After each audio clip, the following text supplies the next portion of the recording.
And a big thank you for Storyy for providing the lunch for us. And I want to invite Connor up on stage, the CEO, to tell us about it. Thank you. Hi. Hopefully you're enjoying the pizza. There's lots of pizza, so please go get more if you are not full yet. Did anyone, I just got back from Social Media Marketing World. Did anyone go to that event this last week in San Diego? Anybody? Okay, I'm going to share a couple things that I heard often at Social Media Marketing World. There was two big themes. The first was AI, right? All of us in marketing are, I think, extremely aware of everything that's happening with AI. I'm sure all of us are using ChatGPT for one thing or another in our workflows.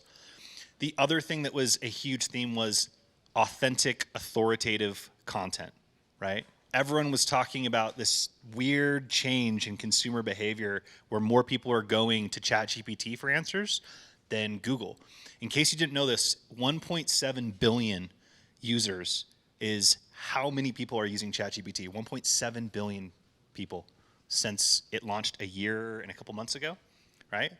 And what the marketers at Social Media Marketing World were noticing was that their Google traffic was actually starting to have an impact from this.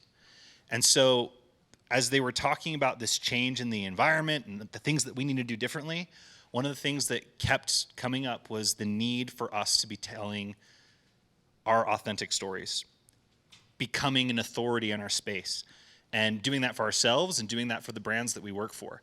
And Storyy, that's what we focus on. We give you AI-generated ideas of content to create. We give you hooks, outlines of videos, give you a teleprompter to record content, and then we actually edit your content for you so that you can share your authentic perspective and stand out amidst all of this change going on. And so I'm super excited to hear what Ryan has to share with us because he is an expert at authentic content, and looking forward to learn from him and excited to sit down and share some pizza and soak in his knowledge.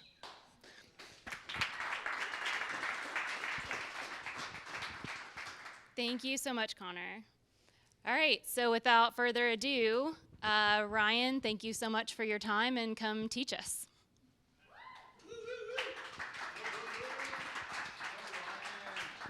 Thank you. How you guys doing?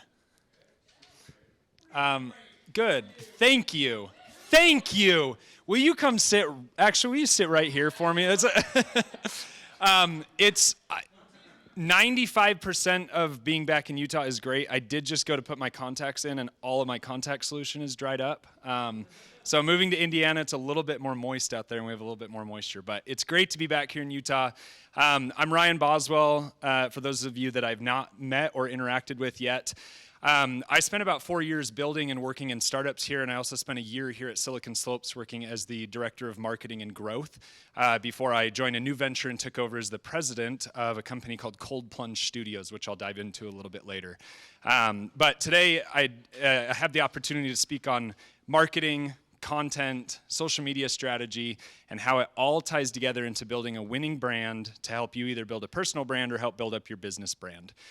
So want to give a big shout out to the Silicon Slopes marketing chapter, April, Pete, Matthew's out of town, Nicole, thank you, everyone that played a part in this, and then also to the Storyy team, thank you for your help in this. One more round of applause for them, thank you.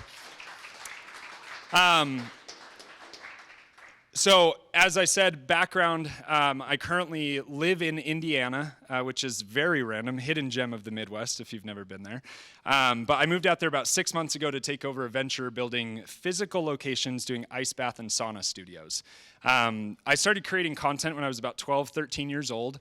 And I've now, over the last couple of years, as I was working in SaaS startups, I found myself doing TikTok for an early stage AI startup.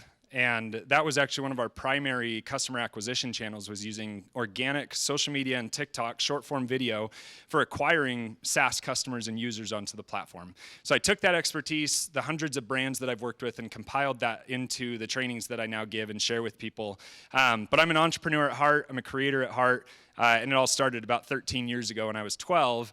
12, 13 years old, and I wanted a longboard, which I'll dive into. So my path, I'll go over the path to the present with a brief little history just so that you guys can get the picture of why I work in social media. We'll go over some past work experiences, content, and then business and the different ways that tie together. And also one last shout out to one of my best friends, Levi Lindsay, that just walked in the door. So thank you, Levi. There we go. Hey, I didn't hear a loud yell from over here. I'm shocked. Yes, there we go. That's the way to do it. He does exist off LinkedIn, guys, I promise you. So my favorite experiences that I've ever had, and my lifelong dream when I retire from work and being an entrepreneur, my wife and 6-month-old baby over here would probably tell you something different, but my lifelong dream is to go back to working at Little Caesars. And my first job that I ever had, I made $7.25 an hour working at Little Caesars, and it was the best job I ever had because it taught me how to work with people. It laid the foundation for interacting with people, creating experiences, which I then took to working at a tuxedo shop, and then I took that and learned, honestly, how to create content by running the drive-thru at McDonald's. It was a job that I fell in love with. Learned how to articulate, learned how to respond to people, how to deal with crappy people that were in my comment section, which they were really just upset that I didn't put 4 swirls on the ice cream cone instead of 3. But I learned how to deal with people at all of these different jobs. And these early experiences directly tied into and led into what I do in social media now. And that was with an emphasis on making people feel something. Even though I may not have been the direct translation or passing of the product, or I wasn't the one that necessarily was creating the product, I was making people feel something by what I was delivering. And then the next thing was that I was building these customer experiences through direct and indirect interactions with these people. So my start in social media, when I was 12, 13 years old, I wanted a longboard. All of my friends had longboards. Their parents all bought them for them. I didn't have one. So being the 13-year-old that I was, I had a little Chromebook. I Googled longboard company, and I cold emailed 300 longboard companies and said, I'll make you a YouTube video if you send me a longboard. I'd never made a YouTube video. I had a little flip video camera, if you guys remember those things. That was the best 6-month run of a company I've ever seen in my life. But I had this, we've got a clicker. This is amazing. And it still clicks. Who said red X? Who gave me the red X? Man. Yeah, I like this guy. What's your name? Matt. Last name? Brown. Matt Brown. Careful, you're going to end up on here if you'd... Oh, man. All right, so my start... Matt, you got me all messed up, man. Thank you. My start in social media, I wanted a longboard. I cold emailed all these companies, and 2 weeks later, a longboard showed up at my house. I'd never made content before. I knew that I wanted to, and so I just started creating content. I would go out and film. I'd ride. You can go back to my YouTube channel, and you can see these videos of me. I kept them on my YouTube channel intentionally so I can go back and look at them. But it's me and all my friends in high school, and by the time I was about 17 years old, I had 3 different longboard sponsors. I had 2 clothing sponsors, and I had gear sponsors. And my whole thing that I realized was I could get a lot of stuff for free. And so that trade helped me work with a variety of different companies without having to spend the budget to have to pay for all of these different things, which then allowed me to create experiences, become an ambassador for different brands. And so it really laid the foundation for working in these variety of different industries. And then my first big break in social media came my junior year of high school. I was in an ACT prep class. It was snowing outside, and I grew up in Chicago. The lowest the temperature ever got there with the wind chill was negative 64 degrees. So me, being the intentional 16-year-old that I was, decided that I didn't want to go to school, so I changed my name and profile picture on Twitter to the school districts. And I tweeted, due to extreme weather conditions, all classes are canceled, and they will resume on Monday. So I show up to school the next day, but before I show up to school, I get this notification on my phone in this ACT prep class. I see that the assistant principal, the principal, my dean, the district assistant superintendent, and the district superintendent had all followed me on Twitter. I was like, oh man, we're in trouble. And mind you, this was like, kudos to my parents, they picked a great school district, but this school district was ranked like 3rd in the nation. So this was not gonna just like roll over. So I show up to school the next day. My mom's telling me, she's like, you impersonated the school district, you're gonna get arrested, you're gonna get expelled. I was prepared for the worst. I roll into school, and in 7th period, my principal walks down to the classroom and says, Mr. Boswell, I need you to come over to my office. I was like, oh boy, here we go. And I had like a 70-year-old photography teacher, total boomer, and he was just like, I saw what you did on Twitter. This is going to be good. It got to the point where my little brothers at the junior high, the janitor at the junior high came up to him and said, did you see what your brother posted on Twitter last night? That was hilarious. So I walk into the principal's office, I sit down, and as I walk through the door, the principal is sitting there with the district superintendent. And he says, Mr. Boswell, it's nice to put a face to the tweet. I was like, oh boy. So again, my mom's words are echoing. You're going to get arrested. You're going to get expelled. I sit down. He says, Mr. Boswell, gets really stern. Your tweet was by far the best tweet that I've ever seen. I was wondering if you would come help me work on social media at the school district. I was like, yes, absolutely. Not getting arrested, not getting expelled, got a job. Absolutely. No better way to do it. So that was my first viral moment on Twitter. And that then led me to just, for a little bit there, I was addicted to the dopamine of getting views and likes, and it was really fun. But I realized that a lot of people can build products. Very few people can build movements. And so my whole thesis on social media has been, how do we create a movement around any product or any industry or any type of interaction or people and community, and how do we help them create a movement around that product? Man, I love this clicker. This is so nice. All right, so this is my path in social media and my career path. Fall of 2016, I started my internship working with UVU Athletics. I spent a year working in their photography and content creation inside of UVU Athletics. Left for a 2-year break to serve a mission for my church. In that fall, before I left, I also started a social media internship with the band The Killers. Who here knows The Killers? So I was on their social media team for about 9 months, helped with their management, about 17 million followers cumulatively across 3 different platforms. That was like my first big gig in social media. Came back after that 2-year break, became the social media director for UVU Athletics. I was undiagnosed at the time, didn't know that I had ADHD, dropped out of college, joined my first startup in the summer of 2020. I was the director of social there. Spring of 2021, I started my personal TikTok account. Summer of 2021, that first startup ran out of funding. I was unemployed for 4 hours, and then I went and got a job at another startup. And then I became their VP of operations. My first day of work there, I had to Google what is project management. So I learned how to do project management. Moral of the story, most of the time when I step into something, I don't know what I'm doing, and you kind of just figure it out. And that's the way that creative things come about. But I joined that second that second startup in a completely different industry that I'd never been in. Started kind of going viral on TikTok, took what I learned in other industries and different companies and started consulting with brands. And so I'd come on with retainer. Companies would reach out for a sponsored TikTok. I'd say, hey, I think your marketing probably needs a little bit of help. I work in marketing. Would you guys be down to collab? Ended up going on retainer, and then I've now actually taken a couple stock options and equity from companies that originally wanted a sponsored TikTok post. And so that's how I built that portfolio of startups that I've worked with. Started social media consulting. Fall of 2022, I walked in the door here to work and join the team, and I was here for 9 months before I joined Plunge Studios, which I'll talk about just here in a second. And this, my wellness path is what sparked the change in everything that happened in my life. And this really was kind of the catalyst of change for me. When I didn't know this, looking back retroactively, it makes a lot of sense. But I was undiagnosed ADHD, and I started going to therapy in the fall of 2020.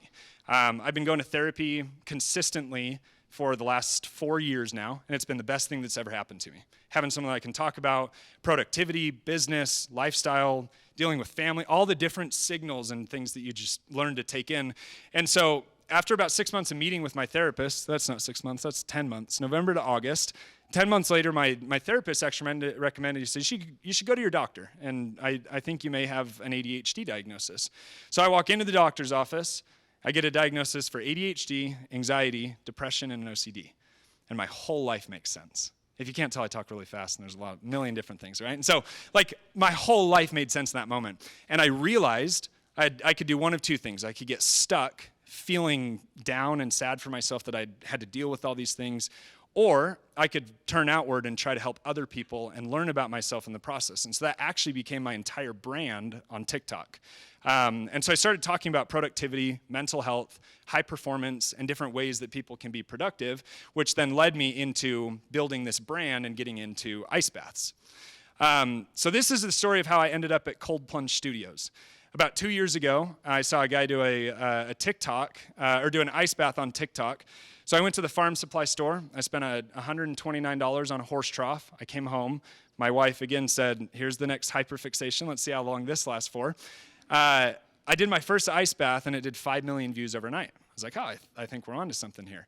So I started talking about it more, and what I realized is my average viewer retention time was like 2.5 minutes on 3-minute videos talking about ice baths. So I had this captivated audience that I could keep for 3 minutes and talk about anything.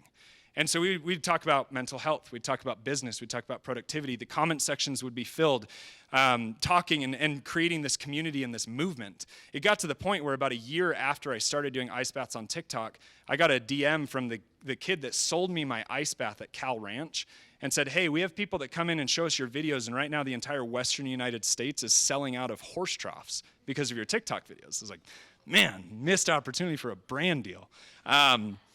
So I started creating content around ice baths, talking about mental health. To this day, I've done about 150 million views on ice bath content and talking about mental health on TikTok.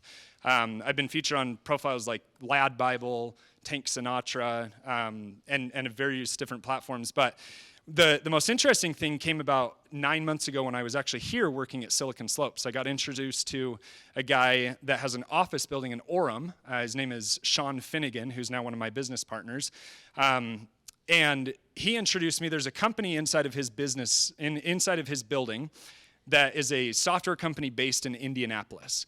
And Sean and the CEO of this software company had partnered up and started a company called Plunge Studios. And so they knew that I did ice baths on TikTok. Sean connects me over to Devin. 2 weeks later, I'm on a flight out to Indianapolis to trade a TikTok video for the grand opening of Plunge Studios. And within a week, they had asked me to come move to Indiana and take over and run the company. And so 12 weeks later, with our 7-week-old baby, we were on a U-Haul moving out to Indiana. And that's how I ended up at Plunge Studios. So that's the background.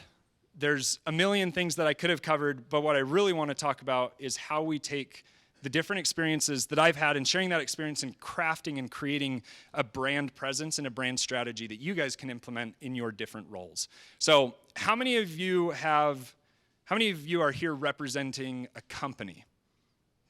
Like looking for marketing strategy for a company. How many of you are here interested in learning how to craft a personal brand strategy? Building a personal brand. Okay, I just wanted to get a general idea of how to gauge the next 730 slides that I have. All right, so my areas of focus that we'll cover in this final section, we'll focus on content, platform, and influencers in 3 different ways. My whole platform has been organic social media. So I took over Plunge Studios 7 months ago. Our session count, when I came on board, we were doing 3 to 5 sessions a day. We're now averaging anywhere from 45 to 50 a day. And our MRR is up 440%, and we haven't spent a single dollar on paid marketing. So everything that we've built has been 100% organic. And we've done that through content, platforms, and influencers. And so this is, everything that I'm sharing is stuff that I've used on now over 100 brands that I've worked with hands-on and that I use on my own businesses that we're building. So the first 2 questions that I like to ask about social media, every single social media guru will tell you that you need to be on social media. I'm going to fight them and say that you don't necessarily need to be on social media. Not every single person needs to be on there because there's so much noise on social media that it is so hard to actually resonate with an audience unless you can actually devote to creating high quality content. So my first question is, what is your company brand? Or what is your company? What is your personal brand? What are you passionate about? And then number 2, why should someone follow you? Like what, if you can't answer that question, you should not be on social media. And that's the harsh reality.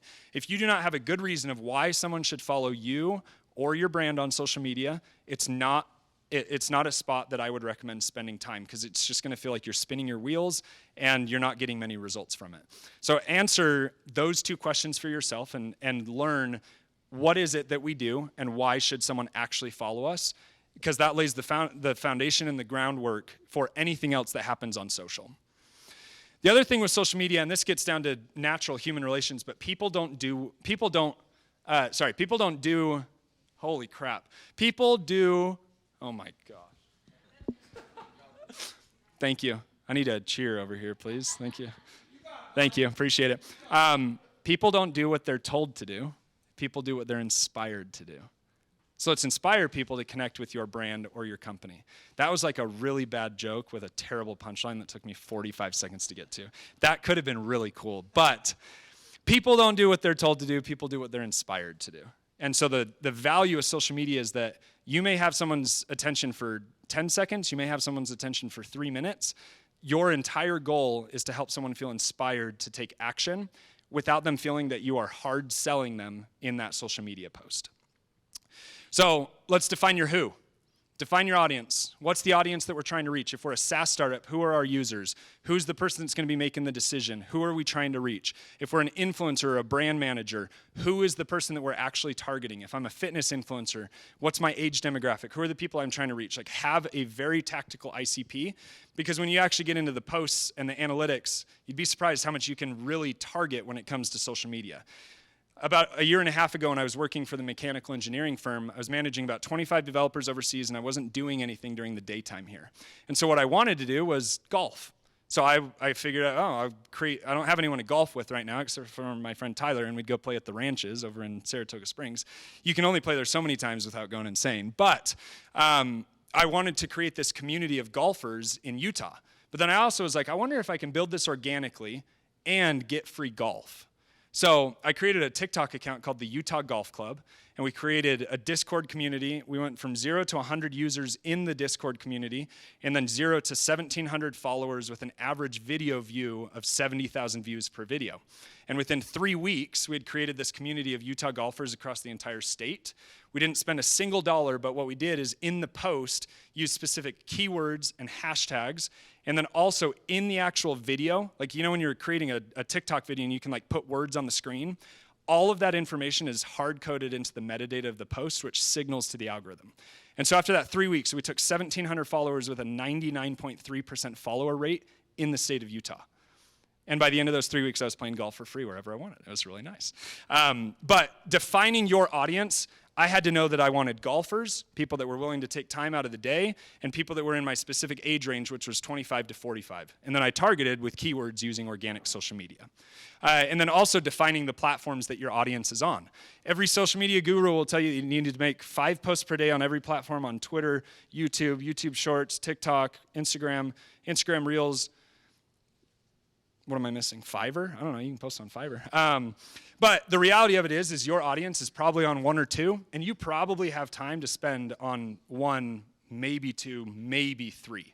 And so getting tactical about where those people are at, you also have to understand who those people are so that you know where to reach them. All right, now that we know the who, let's talk about the how and the where. The 3 primary channels that I use are TikTok and Instagram Reels, short form video, general Instagram feed posts for images and long form video, and LinkedIn. LinkedIn has become my favorite platform for connecting with people, and that's because Levi Lindsay is here. Round of applause for Levi Lindsay. Thank you. Will you just finish my presentation, Levi? No, I'm just kidding. This is some really interesting TikTok user stats. There's 1 billion monthly active users. Total monthly users age 20 to 50 plus is 675 million users. So a lot of brands will just assume it's like, oh, all of these people, it's just 18-year-olds, it's 14-year-olds, they're in high school. It's like, no, there's 1 billion monthly active users, and 67.5% of that billion monthly active users are above 20 years old. That's a lot of decision makers and a lot of people that can actually take action. And then what's even crazier is that only 1 in 10 users will ever post a video on TikTok. So that means 10% will ever post 1 video. Now let's think about how many people ever post more than 1 video, right? So the competition's very low when you actually think about 10% of the users on the platform are creators, 90% of the users on the platform are consumers. And TikTok's so powerful because the people that are just consuming don't have their personal brand and identity associated with it like they do on Instagram. And so you actually get more engagement on TikTok because they don't have to, there's the subconscious signals. When you comment on a post on Instagram, it then sends it to the feed and your friends see it, or you like a post and everyone can see that you like the post. There's none of that on TikTok. And so they can be silent engagers that engage with your content and take action. So if anyone ever bashes on TikTok, just take a picture of this and show it to them and just say, you'd be surprised at the stats of what's available on the platform. And then the top question I get is, how frequently should I be posting on TikTok? I maybe, if I'm lucky, get 3 posts out a week, which is the complete opposite of what Gary Vee is going to tell you. It's the complete opposite of what any other social media person is going to tell you. It's like focus on quality versus quantity, create really high quality content that people are going to actually engage with, and don't ever just post a post. If you ever have a CEO that says, hey, we just need to throw a post out, I want you to leave that company. Because that was the first startup I was at. He said, let's make the logo bigger. I was like, oh man, you are a boomer. So aim for 3 high quality posts a week, and don't ever just post a post. Have a strategy behind it. Because if you're just putting noise out there, you're going to fall into the bucket of that 10% of creators on the platform. How many people of that are creating high quality content? It's probably 2 to 3%. And so if you're stuck in that 7% of creators that's inside of those people actually creating content, you're now bucketed and you lose that trust and verification with the followers that you're trying to engage with. And now finally, the what. I love this chart that TikTok shared in their annual culture and trend report. By the way, I'll have a screenshot or a QR code at the end of this that'll have a link to all of these slides, so you guys can go back and review that. It'll just be $197. But this is my favorite thing. TikTok speeds of culture, and this is platform agnostic. You see everyone doing trends, dance videos, hopping on viral music. The creators that last and the brands that last are the ones that create lasting impact that's not just a one-time wave. So TikTok breaks it down into the speeds of culture, and they talk about moments versus signals versus forces. And these are kind of your maybe 1 to 2 week trends versus your 2 to 3 month trends versus a lifetime sustaining brand like Duolingo, for example. I don't know if you guys have seen Duolingo's TikTok strategy. Duolingo will never go under because of that green bird, I'll tell you what. And then the other thing that's also important, it often can feel like you're spinning your wheels when it comes to content creation. You don't know what to post, you don't know what video to make or what to post on LinkedIn. And so what I recommend is have 4 to 5 people that you follow on social media that aren't just your competitors, but that actually have the exact audience that you would like to have. Find 4 to 5 creators or brands that have the audience that you're trying to reach, and turn their post notifications on. And pay attention to every single thing that they post, because those will be signals. If they're reaching the brand and the audience that you want to reach, use them as your inspiration that you can look to for ideas of how to generate content. Don't just copycat. Use it for idea generation and learn how to spin it to your own individual brand. And then the last thing, and this has been my favorite part of content creation, is creating 4 pillars. It's the 4 things that you can consistently talk about. So when we talk about content creation, right, it can be daunting to think about, I have to create 30 posts in a month. It's like, well, if we break that down, we have 4 different pillars. 30 divided by 4, that's not a great number to divide 30 by. 7.5? Around there, 7.23, something. No one checked me on that. But it's around 7 posts a month, right? And so that would break down to maybe 2 posts a week per pillar, 2 to 3 around in there. So what I like to look at is if I have 4 pillars, I'm going to make 1 post per week in each of those pillars. That's all going to be a conglomerate of the brand and the audience that I'm trying to reach. So, for example, for a SaaS startup, for a different product company, pillar 1 could be problems that are solved by your product. Pillar 2 could be highlighting your team and overcoming challenges, obstacles. Pillar 3 could be product features, the uniqueness of what they do. Pillar 4 could be the story of building your brand or your company in public, talking about the problems that you face, talking about an everyday life and vlog, and talking about things as they happen in real time. So these are my pillars. These are the 4 things that I talk about. If you go to any of my platforms, LinkedIn, Instagram, TikTok, short form video, the 4 things that I talk about are mental health and ADHD, talk about business and entrepreneurship, mindset, and productivity. And then pictures of my really cute 7-month-old baby. But that's a little 4A maybe. But these are the pillars, and I would recommend, if you're wondering where do I start with content, think about what are the 4 things that I'm passionate about. There's an audience that exists behind each of those 4 pillars that you can connect with. Kudos if they all tie together and you can create a community around those 4 pillars, right? So what I took with the Utah Golf Club, for example, was my passion for golf and my passion for Utah. and combining those two things together with a community that I knew wanted to be curated together. By the end of it, we had people that were messaging in St. George all the way up to Logan saying, hey, I'm looking to put together a foursome to go play a round of golf. Who's in town this weekend? And we'd be booking groups to go out and play golf, right? And so if we can create behind in that case it was 2, in this case it's 4 pillars, you're creating and curating an audience behind these different passions. So this was my first ice bath. These are 3 different content examples that I'm going to share of different viral moments that I had. My first ice bath video is hilarious. It's pinned on my profile. I have a deviated septum, so I did not know how to breathe. The top comment I got actually was, it looks like he's breathing in purple, or he can smell purple. So it's really funny. But what I got from this video was, I nailed this system where I would use the same hook on every ice bath video. So if you go to my profile and you go back to some ice bath content, you'll see that I start the first 4 seconds of every video with me using a hammer breaking the ice. And so that signals that I'm about to get in the cold water. And so they stay for the next portion of that video. And then by the end of it, we get into a conversation. They're watching my reaction. Then we have a conversation for the next minute and a half or however long they're in the video.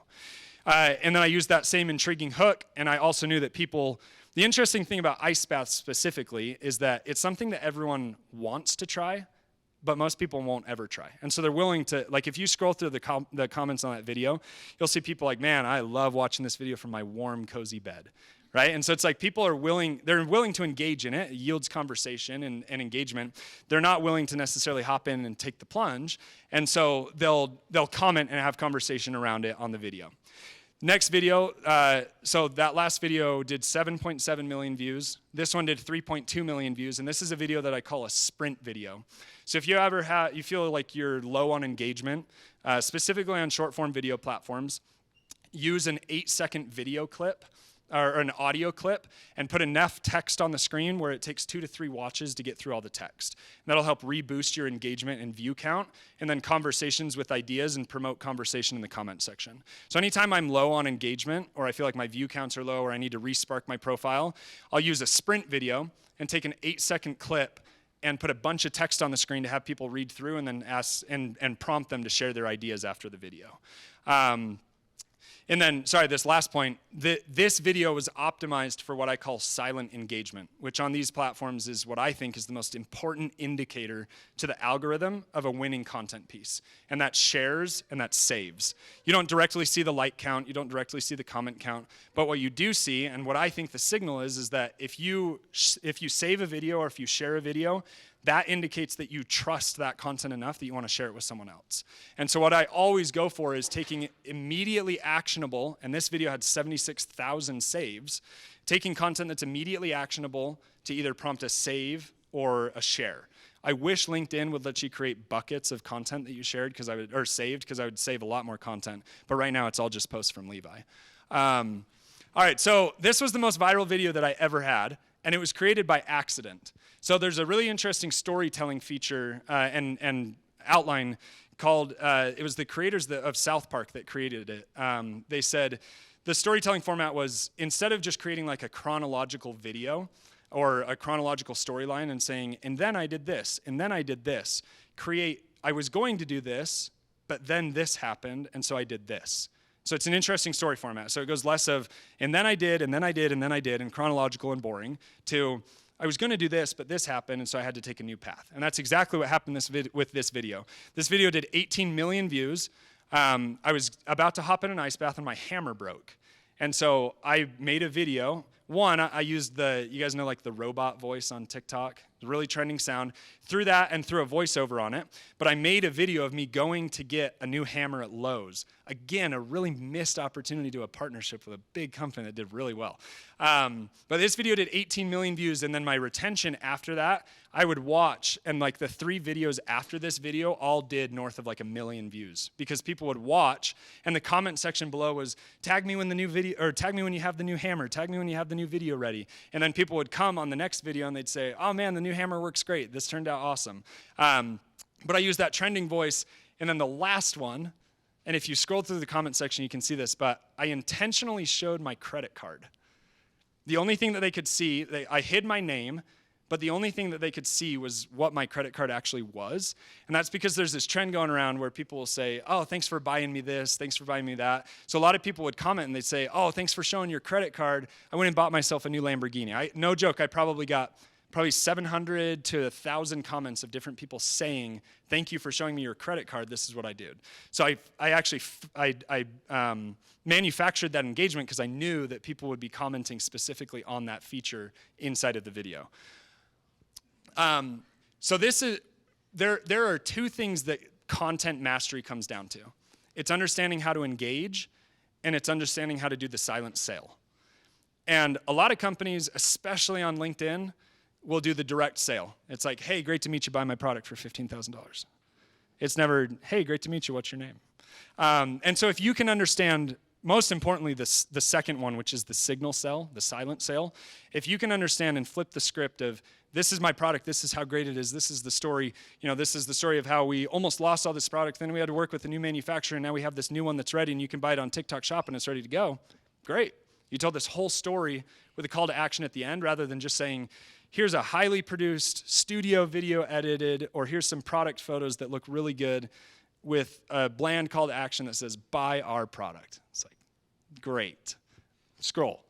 But if you can tell that story and help them feel like they're involved in the movement, then they have that equity associated with the brand, and they're more willing to take action. And then the other thing is understanding how to master engagement. A lot of people will ignore or delete negative comments on social media. Those are my favorite ones to take and spin.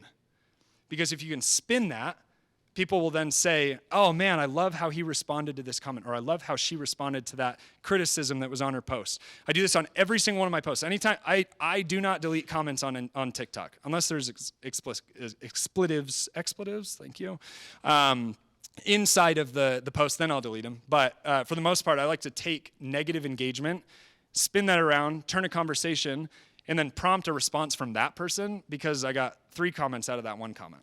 And so then that triples that engagement from those interactions with those people. So this is my tech stack that I use as a creator. Number 1, Story. Connor, thank you. Seriously, Story, this is not like we did not intentionally say this. Connor just said, give us a shout out if that's cool. I've been using Story for over a year. I locked in the partnership. Actually, it happened right here at a Silicon Slopes event. Connor approached me and said, hey, we'd like to help out with the content strategy for Silicon Slopes. So I've been working with Story for over a year now, using the product. I've got the app on my phone, $8.99 a month for unlimited video edits. No joke, it probably saves me 30 to 50 hours a month in content creation and video editing. So absolutely love working with the Story team.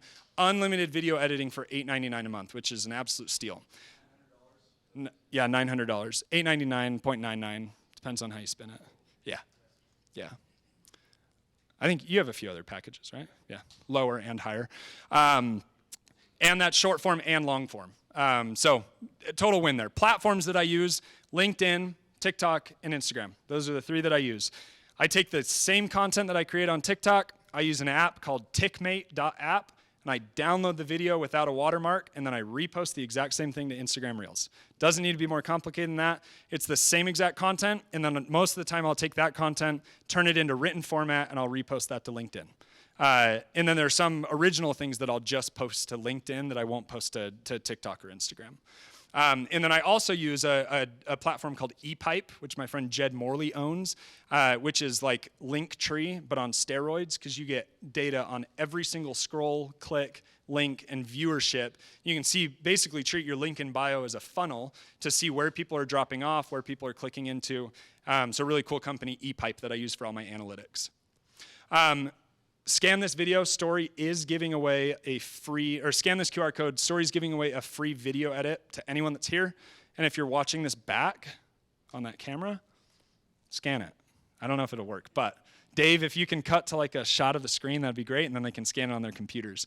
But scan this, they'll do a free video edit, short form for you guys' video platforms. And then a couple reminders just when it comes to short form video platforms before we get into written content. Engage with every comment within the first 24 hours of being up.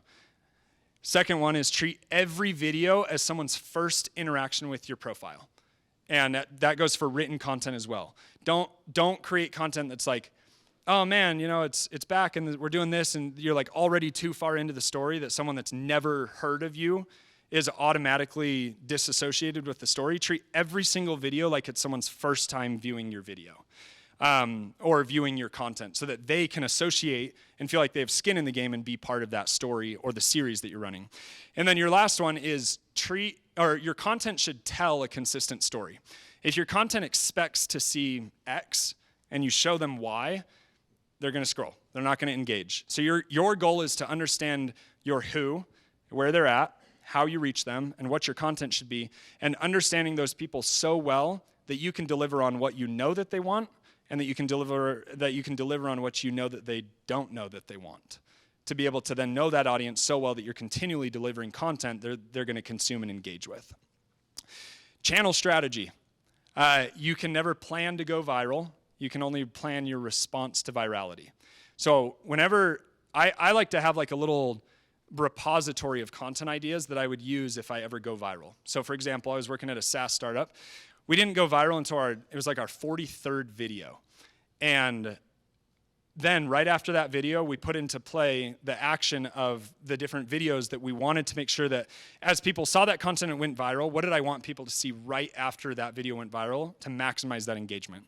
So we talked about product features, we talked about the benefits, how it would save people time, the different things that's gonna latch on to someone and make them make a purchase decision. But you can never plan to go viral. As much as anyone will say, the algorithm's gonna have final say over how your content performs. You can only do as much as you possibly can. It's up to that algorithm. But once a piece of content does, and it will inevitably go viral eventually, plan your response to virality and the content that you're going to spin up after that content that does go viral. So strategies for brands and personal brands, just a brief overview. TikTok strategy, create content around the 4 content pillars, and 80-20 series and trends. Give people a reason to come back. So at that AI startup that I was at, we had a platform that you could upload a photo and it'd tell you, based on millions of photos that we had analyzed using AI, it would tell you how that post would perform on Instagram before it was actually posted. And so what we would do is we created a series called Engagement Concepts and gave people in different industries different ideas of what they could post. And then we created a series so that if they came in on video 18 of the series, they would then go back and watch the rest of the series to get other ideas and inspiration. So creating 80% series, 20% trends. Don't be the brand or the individual that just hops on the trends that everyone else is creating. Try to be the trend setter and creating content that people are going to replicate.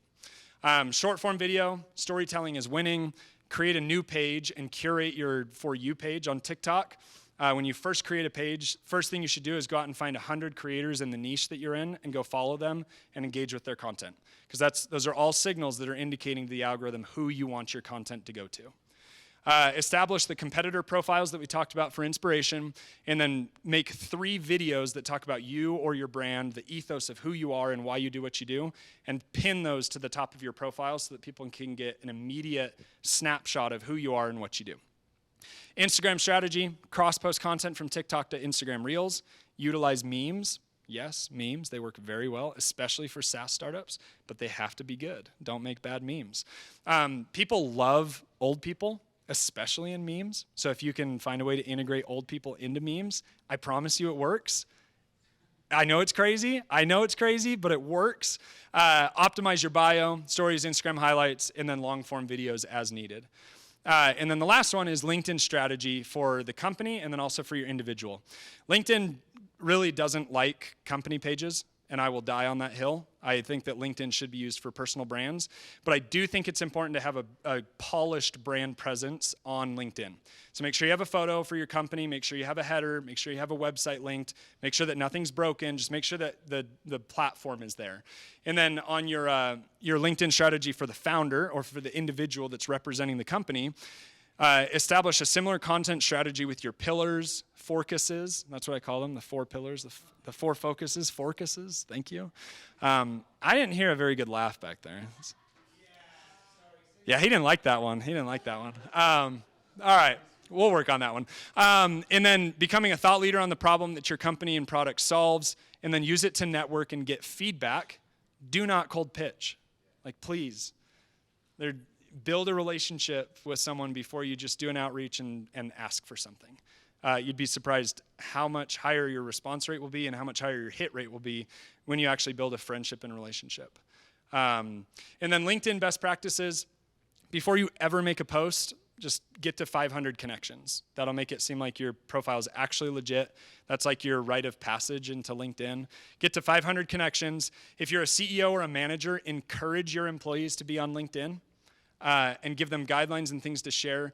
Do not be a helicopter parent if you're a CEO or a manager. Do not. Yes, it's okay to give criticism and ideas and critique, but do not watch like a hawk every single post that your people are creating. It disincentivizes them to be active on the platform, which is going to do more harm to your brand because they're not actively seeking out and helping your brand by creating content. And don't sell. Engage through conversation, ask questions, and then if it makes sense, maybe ask them if they want to buy your product. Maybe. I'm still hesitant to even say maybe. This is my favorite LinkedIn hack. When I was first growing my initial personal brand, I would do I call it the PMP, the post-meeting post. And the most important thing is that this has to be authentic. You cannot fabricate this. This has to be authentically used and authentically created. But essentially, in essence, you have a meeting with someone, you go to lunch with someone, you learn something great, take notes, ask if you can take a picture with them afterwards or just make a post after and say, I just had a great lunch with Levi Lindsay and we talked about everything Kano dog and dog collars. We talked everything Shift Global. We talked, manufacturing, supply chain, and I learned so much, walked away with so many different ideas. So grateful. If you're not connected to Levi, you need to go connect with Levi right now. And one, it does one of two things. It does genuine goodwill, but it has to be authentic. You have to create authentic connections and interactions with these people. Because if you don't have that authentic connection, then it's just going to seem like you're spamming them, right? And you have your own agenda that you're trying to get across. The other thing that it does, though, is by tagging them in that post, it actually then pushes onto their entire follower page, and so your brand is then exposed to a whole new audience. And so if there's alignment, you'll also get inbound connection requests through LinkedIn because you tagged this person. But my favorite thing to do, there's no better way to use LinkedIn than to highlight individuals in your company or individuals in the community.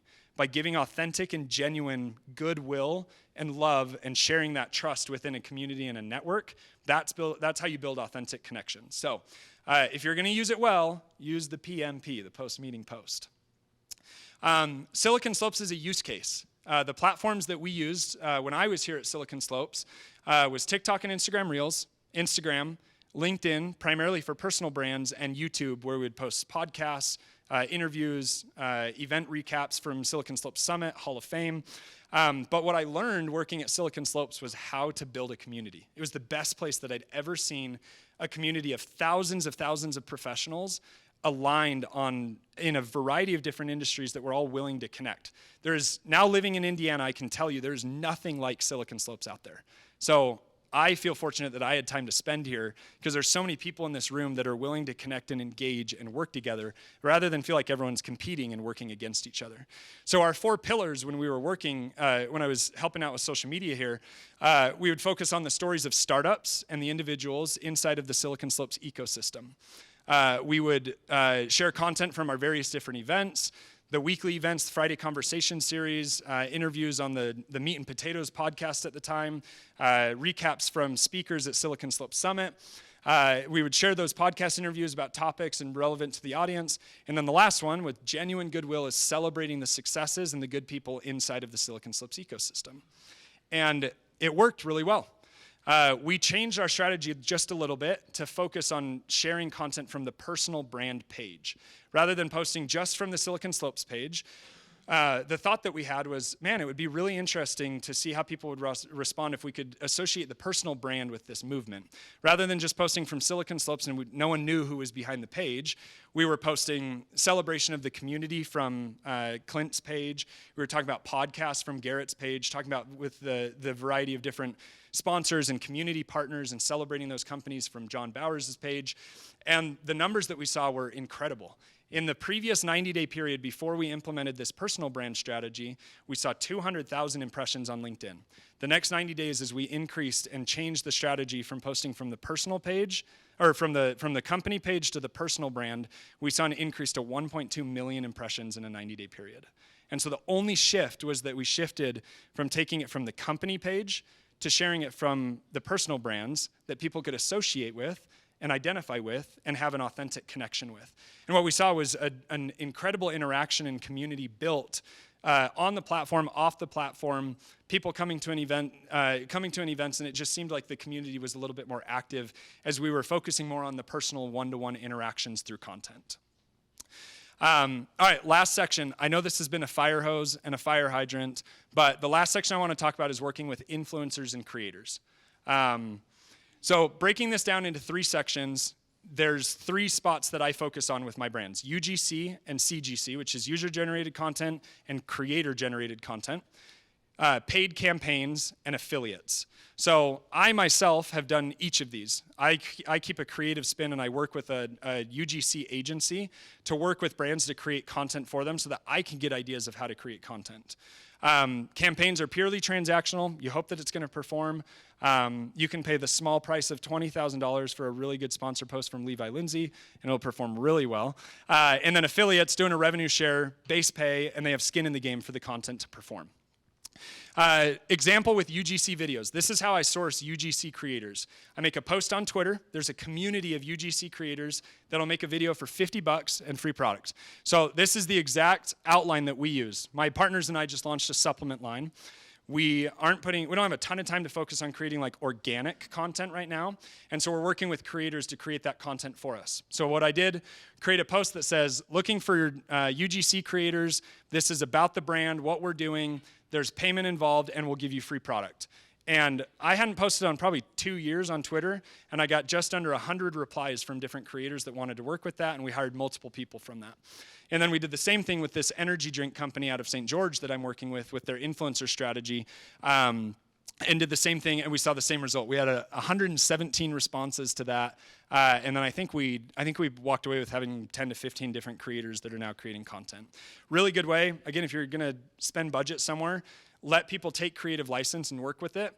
I think most people with a product could probably budget $500 to have 10 different creators create videos around the product and see what works. If it performs, throw a budget behind it and turn it into a paid strategy. If you want, this is also in that resource folder. This is a folder with 50 different UGC videos that I've made for different companies, from supplement lines to a meditation bench to SaaS softwares to drink companies to everything that you can think of. But if you're looking for some inspiration, this is all just inside of that Google Drive folder. You can scan the QR code, and that'll all be inside there with the slides. And then there's also a couple different resources that I've put together that I use that are all inside of that folder. But that is everything in the fire hose of content and organic social. I do want to take a little bit of time to talk about Q&A, talk about your brands, what you guys are working on, what questions you have, and then how we can come up with a strategy. April, how much time do we have for a Q&A? You're good. 3 hours, that's great. Thank you. Yeah. Okay, sounds good. Let's do 10 to 15 minutes maybe of Q&A. Couple ideas here up on the board, but feel free to ask away, and let's just have a little bit of a conversation. Yeah, right here. Hold on. Don't move. Wait. What's your name? Christine. Thanks for coming. Sorry, this is for the recorded audio. Oh, yes.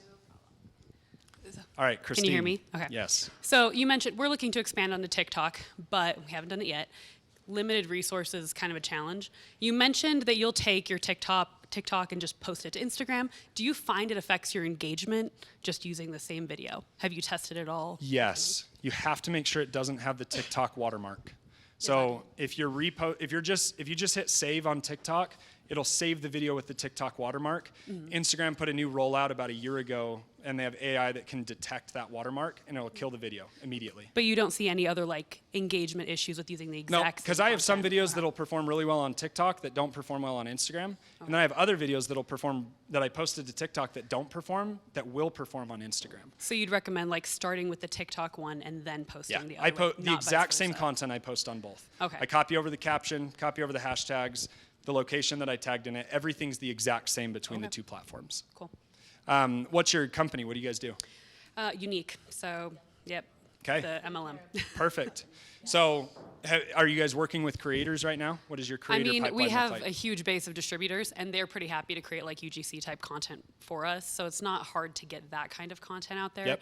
It's mostly challenging is like how we can position things because we can't step into what they're doing as Right. well. So. It's not necessarily direct to consumer with your model. It's a little bit of a different play there. Yeah. But I think general brand awareness, I shared a few ideas actually with doTERRA on a similar model, but focusing specifically on just bringing awareness to the product and then pushing for an initiative to find local representation that they could then get in contact. But what we would do, and what I would recommend is if you make a post, actually have that as a list. Have a list of your distributors that you work with and send those links out to them, commenting on the video saying, hey, I'm in this area, I'm in Pleasant Grove, Utah. If anyone's interested in buying products from Unique, feel free to send me a DM.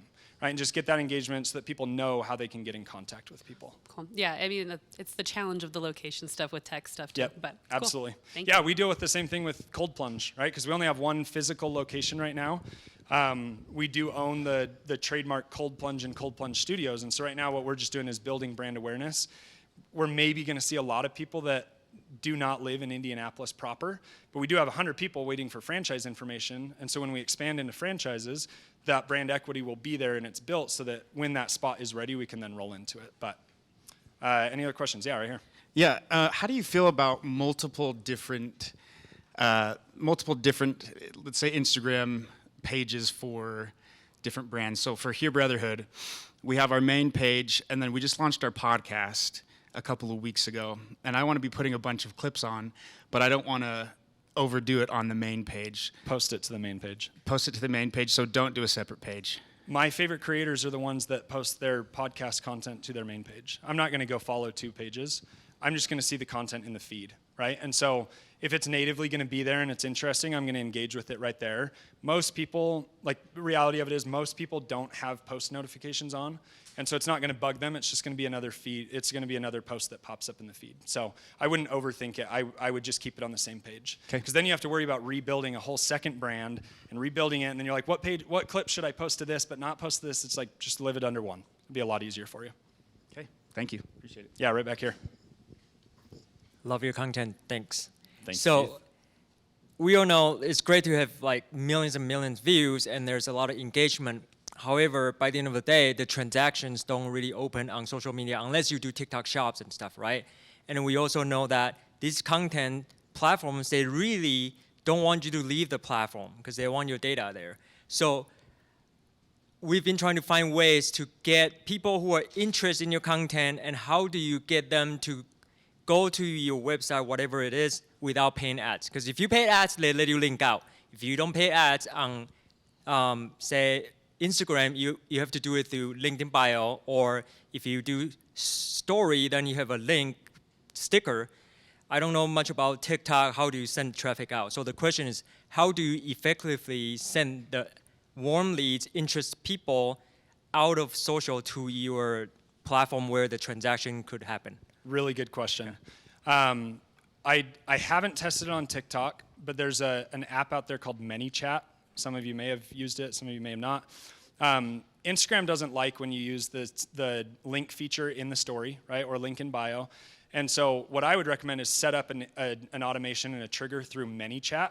It's a really cool platform. We use it for Cold Plunge, for example. So when anyone comments, right now we're running a campaign where if anyone comments the word cold on one of our videos, it sends them an automatic video or an automatic message to their DM from the comment, gives them a link to register, and then gives them the checkout link right there. And so create that integration through messages and try to find ways to integrate ManyChat instead of trying to redirect that traffic. It's really hit or miss, and frankly, if the content is convincing enough, those people are going to take action. If it's not convincing enough, they're not going to take action.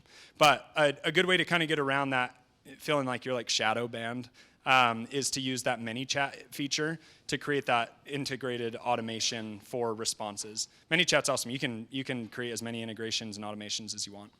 Does that help? Yeah. Cool. Does that also work on LinkedIn or just on I don't Insta? know if they have that on LinkedIn. Just Instagram right now? Okay. Product idea there. Someone's going to start that. I'll take 25%. Yeah, right here. So my question is, how much content are you producing using like native app features compared to, like, I'm really intrigued with Connor's company. I've seen the billboard, been to their website a couple times. Today's the first day I'm meeting him, but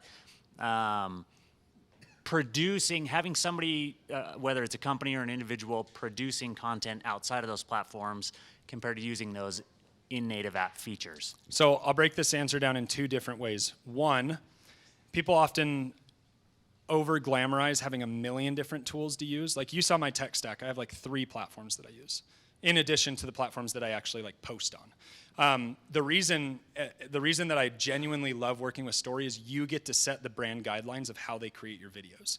So you get to choose the colors, you get to create how much animations on the screen or how little animations on the screen, and your whole goal is just to make sure that the video is not distracting to the end user. Creating them natively inside the app or creating them using an outside source, whether that be CapCut, whether that be a video editor in Premiere in Adobe, whether that be using a platform like Storyy, I haven't noticed a difference in engagement based on where those videos are created. Your whole goal is just to make sure that your video is not distracting. But most platforms won't let you create that brand identity. That's why I actually really love working with Storyy, because they let you decide what parameters you set on how that content is created. Does that help? Great answer. All right. Yeah, right here. Hi. So one of the questions we've had as a company is how to get more UGC content, because we're a service-based company. We represent Zero Res, and we go into homes to provide that service, and it's higher value. So it's hard to say $50 and here's a product when we can't ship anything. We have to actually provide a service, and we have to pay the technicians, and there's a lot of things kind of in the way of getting consistent UGC content. And so do you have any ideas for us? Take a look at your top 50 customers of who have spent the most money with you. Then comb through that list and see if any of them have Instagram or LinkedIn. If any of them have a remote presence, ask them if they'd be willing to help you create a video. You craft it, you come up with the script, you come up with the idea, make it super easy for them, and then say, we'll give you $250 off your next service, and offer them the discount through that. And then that incentivizes them to keep the brand communication between them. But I would keep that relationship because you're already giving back to the people that are passionate about the product. So with a service business, I would take those top 10, 15, 20, give back to them, but then use them as your ambassadors that you're creating content with. Does that help? Yeah. Awesome. I saw one back here and then one right here. Yeah, we got time for about 2 more. Okay, 2 more. We'll just share it together. 1.5. Yeah. Thanks, Garrett. So you were talking a lot about like tagging people and then also having hashtags on there. There's a lot of people that will post and they'll just tag like tons and tons of people, or they'll put on tons of hashtags. Like what have you seen that has been like very engaging to have like a certain number of tags of people, or tagging companies, or hashtags that really is effective so you don't feel like you're overwhelming people with that kind of stuff? I never like to put more than 5, I call them clickables. Never like to put more than 5 clickables in a post. And that's usually 3 hashtags and 2 tags. So if I'm going to tag someone, like if it, for example, I made a post last week talking about, I have this series that I like to post on LinkedIn that says, if I could buy stock in 5 people's companies, or in 5 individuals, this is who I'd buy stock in. And then I'd highlight 5 people that I think are great up-and-comers inside the industry. Josh was mad that I didn't shout him on that last one. We're good. Yeah, Matt, sorry, why did I say Josh? You look like Josh at Mercado. Sorry, apologies. So yeah, Matt was, I'll get you on the next one, don't worry. So if you have more than 5 clickables, what it is, again, all the way back to video content, it's just confusing. And then it's just like, what does this person actually want me to post? When people are tagging 30 people or 30 hashtags, what they're really hoping is that all of those people will engage with that content. What I usually do is turn notifications off for this post, right? Because if I'm tagged on that, I'm just getting flooded with notifications and content that I didn't create. So what I would recommend is if you're gonna tag someone, make it very tactical, and don't have more than 5 clickables. So usually what I'll do is I'll have 3 hashtags. If I'm highlighting an individual, I'll have their name tagged and I'll have the company that they work at, and that's it. If it's gonna be anything else, I'm highlighting multiple individuals or multiple companies, and they only have those 2 things inside of the post. But don't spam tag. I promise it doesn't work. Garrett, do you have a question? Yeah, man. You had mentioned LinkedIn isn't the most friendly for businesses. They're looking at those personal pages more.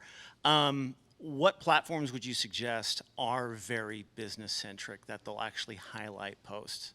The best that I would say is actually building a Facebook group.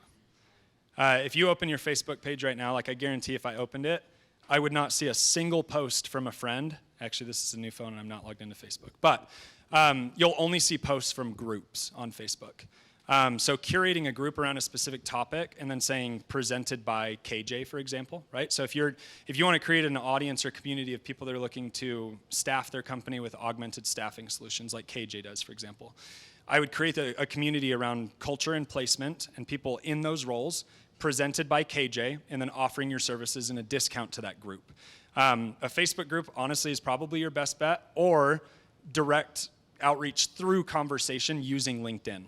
So a lot of people, like I'll tell a lot of my friends, it's like, hey, if you have someone that you want to get in contact with and you see that I'm connected with, send me an email if I know them well enough, or send me a text. I will do a personal introduction and send that over, because that's the best way to get business done. But doing that specifically through LinkedIn connections is the best way to do that. But I would say it's a little bit harder with being business friendly, specific, like in KJ's situation, right, with augmented staffing. I'd probably say your best bet is creating a community of people looking for staffing, and then engaging through personal introductions and interactions with people. We had a lot of great questions from the fellas. Any gals have one last question? Okay, perfect. Hi. Okay, so Hello. you mentioned close Facebook groups with the different demographics coming in as like the purchasing power with in TikTok and Instagram. Do you foresee these close Facebook groups dying? Do you foresee them still being used? What are your thoughts around that? Facebook, sorry, they want us to call it Meta now. Facebook will never die. So the reality of it is there's always going to be engaged traffic, and the natural audience on Facebook is an older, more purchase power and decision maker power. It does just take a lot more work to build a Facebook community, because at that point you're a community manager as well. But in Unique's example, right, creating an audience of distributors and also different people that are passionate about the product, then you can have distributors invite people to that community. You can do a one-to-one-to-many route by having people invite their friends into the community, and then you guys host and manage. I don't think Facebook will ever die, but that's because it's a legacy platform. And I think platforms will continually try to keep up. There will always be advertising dollars on Facebook, and there will always be users on Facebook. And I think just with your reach and the ease of creating content, Facebook is a little bit easier than trying to create like a whole Instagram strategy per se, if you can associate dedicated resources to building Facebook. But that's specifically Facebook communities, because pages don't work, like personal pages, or like it's a lot harder to have those interactions. Groups on Facebook will do really well though, if you can associate the proper resources to it. Fantastic, thank you. You bet. Okay, awesome. Let's give him a round of applause. Last note, this QR code has all of the resources, everything I've talked about, and more in there. It's free, I promise. You don't have to give me your email and hop on my mailing list or anything, but this is good to go. So thank you to the marketing chapter for having me. Yeah, absolutely. Thank you. So we'll also send this out